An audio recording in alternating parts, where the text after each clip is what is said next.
आहे, पत्रकारांना सहकार्य करा. आपल्या पदाधिकाऱ्यांनी सगळ्यांनी मागे बसा, मागे भरपूर त्यामुळे असं पत्रकारांना या प्रेस कॉन्फरन्स मध्ये त्रास होणार नाही अशी कुठलीही वर्तणूक आपल्या पदाधिकाऱ्यांनी करू नये. धन्यवाद.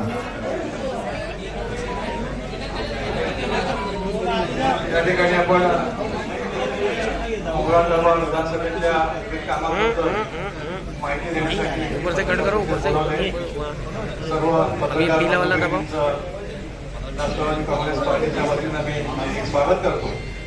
या पत्रकार परिषदेला ज्येष्ठ नेते नईम खान साहेब, प्रदेशाचे प्रवक्ते आणि जिल्ह्याचे अध्यक्ष माननीय आनंद परांजपे साहेब, प्रदेशाचे सरचिटणीस आणि अल्पसंख्याक विभागाचे प्रभारी राजे मुल्ला साहेब, तसंच नगरसेवक हैरान, त्यानंतर नगरसेवक बर्डे साहेब, नगरसेवक राजू अन्सारी साहेब, मोरेश्वर किणी, या ठिकाणी सगळ्यांचे ज्येष्ठ कार्यकर्ते आमचे सखीभाई, रफिकभाई, युवा अध्यक्ष मुंबईचे, हे सर्व मंडळी उपस्थित आहेत.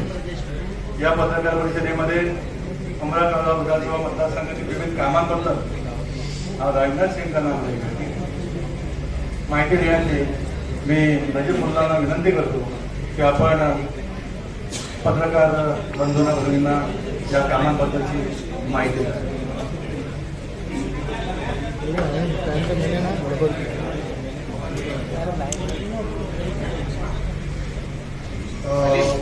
सर्व पत्रकारांना मी आभार व्यक्त करतो आणि प्रथम आपली दिलगिरी व्यक्त करतो.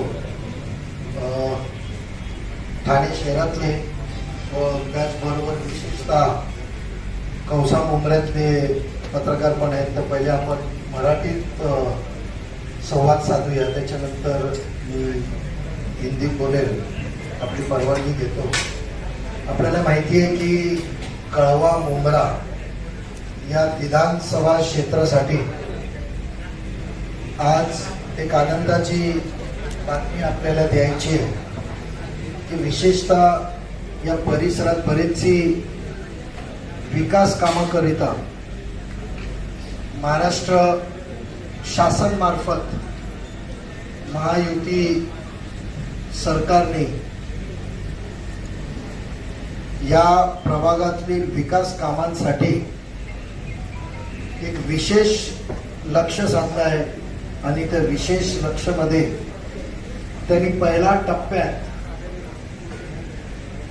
या विकास कामांसाठी 50 कोटी रुपयाची निधी उपलब्ध करून दिलेली आहे.